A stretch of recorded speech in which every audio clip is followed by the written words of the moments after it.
All right, I want to quickly bring in Priyanka Chaturvedi, Rajya Sabha MP Shiv Sena, and with Shiv Sena, she joins us live right now. She's been very vocal since the course of the morning, ever since there was news that there could be a mandatory app, Sanchar Saathi, that could be pre-installed in all phones, smartphones sold in India. Priyanka Chaturvedi, you have Jyotiraditya Scindia, who has come out and clarified very clearly, आपको लगाना है आप लगाओ, आपको नहीं लगाना है आप नहीं लगाओ. This is for security. You're damned if you do, you're damned if you don't.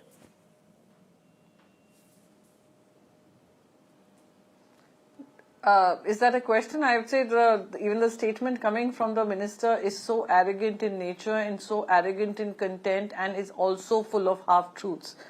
When you say mandated, when you're asking any mobile manufacturer to preload an app, it becomes mandatory on every phone. So this is absolutely ridiculous where he's saying that y'all can voluntarily, download the app or delete the app. It isn't the case.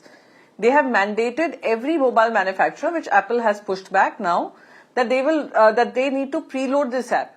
And once that app is preloaded, and let me just go through all the permissions that the app has.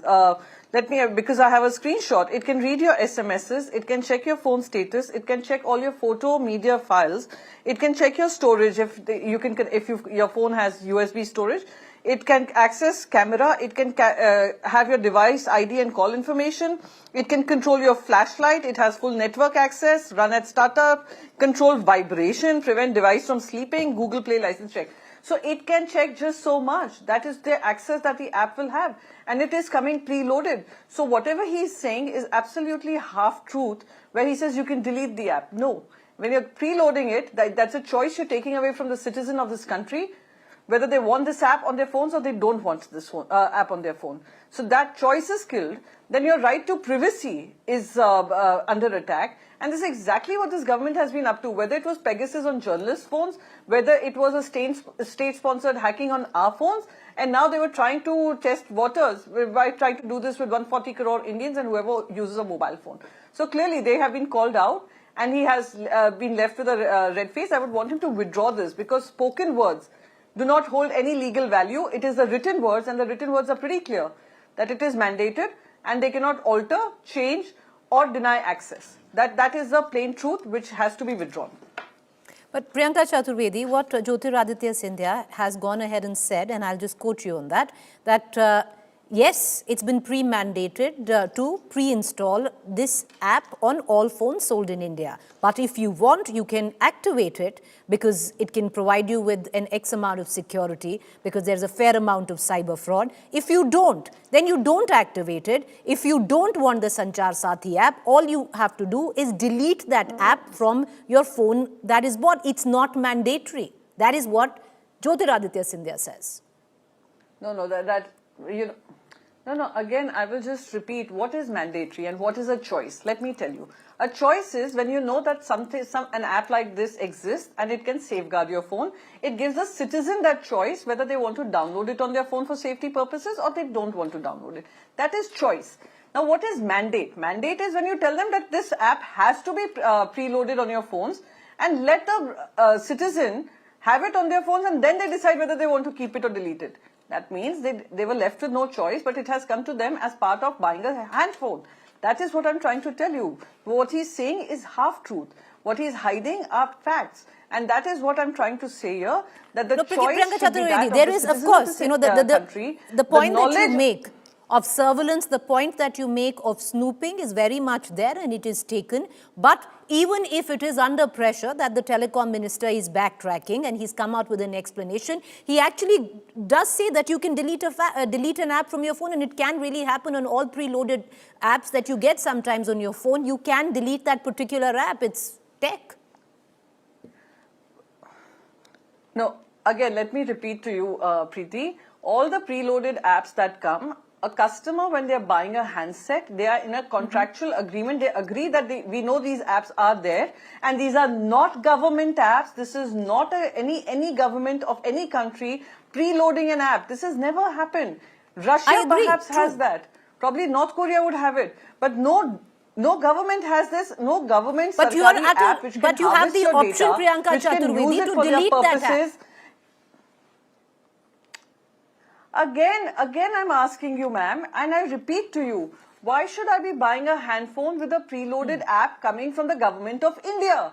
That is my simple question. Allow me, as Priyanka Chaturvedi, citizen of this country, who has a choice to make as an adult when she's buying a phone, what app she wants on her phone, what she doesn't. Why should it be coming as a mandate that it should be preloaded, and Priyanka then has, Priyanka is at the liberty whether she wants to keep it or delete it. Why?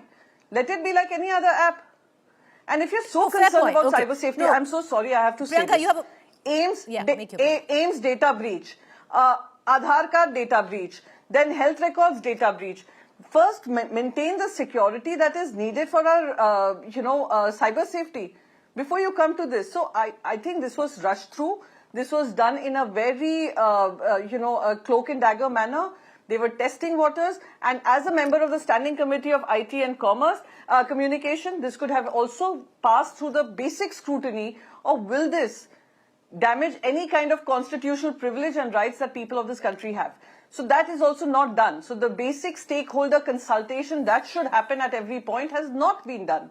And now the pushback we see from telecom companies is pretty clear that neither were they consulted. Priyanka, I hear you that yes, why have a pre-mandated government-ordered app on each phone? Let people decide what app they want to download and what they don't. But, on the other hand, there is a clear sense and fear of rising cyber fraud, and that is one reason that the Telecom Minister Jyotiraditya Scindia gives at the back of this, that at one end we are looking at fighting, something which is so sinister, especially where the tech world is concerned, especially where fighting cyber fraud is concerned, that we are giving you an option, delete it if you don't want to. I'm just giving you what the government is saying, Priyanka. Again, I shall repeat, please check the best practices globally on how other countries are handling these kind of cyber frauds, cyber threats and cyber security issues. No country in the world, except for perhaps Russia, which gets you to download some, comes with preloaded app. No country in the world is handling these cyber issues by pre-mandating and preloading an app which is coming from the government of India. Again, this is not, under the garb of national security, citizen safety, citizen security, the government has been assaulting on every single constitutional right of India. If you, even in terms of the postal act that came into, came to become an act, during that discussion also we said, under the garb of national security, they can check all the post, the couriers, every parcel which is delivered to our homes. Under the garb of national security. So how much can they interfere into every single aspect of our lives? So, Priyanka, my final question before I let you go. Safety. So what you're insinuating? Know what is their safety? Make banks accountable. Okay. What you're insinuating, Priyanka, is something which we've seen earlier too. Whether it was Pegasus. Okay, make your point. Make your point. If I can complete. One was the Pegasus issue that journalists faced. Then there was a state-sponsored hacking surveillance that I also on my mobile phone had got from Apple, and now we are seeing this. So again, this is a government which loves to believe that it needs to keep a check on whatever we are doing. Now let's go back to the Aadhaar example. Aadhaar was mandated for everything we do. Every part of our life is covered by Aadhaar. But when it came to, the SIR activities, Aadhaar is neither your birth certificate, Aadhaar is neither your identity proof, Aadhaar is neither your address proof, Aadhaar is nothing. So all right, so Priyanka, before I let you go, what you're basically saying was this was a sinister way of slowly trying to slip in surveillance, which they've been caught on, and therefore they've backtracked. Is that what you're trying to suggest? Absolutely. The kind of uproar they saw, and they realized that they cannot hide this surveillance mechanism from the people of this country. That is why you see a backtracking, half-truths being spread and shared. Where the clarity, it is very clear as daylight that this was a surveillance mechanism, preloaded, mandated to the telephone manufacturers, and coming on our phones with access to all the data on the phone. So it's as simple as that. All right, Priyanka, thank you for taking the time out and joining us there. Priyanka Chaturvedi, she's been very, very vocal against this particular app which the government had mandated. Now saying it's not something that you really need to use. You don't want it, delete it. We were just trying to give you a security buffer.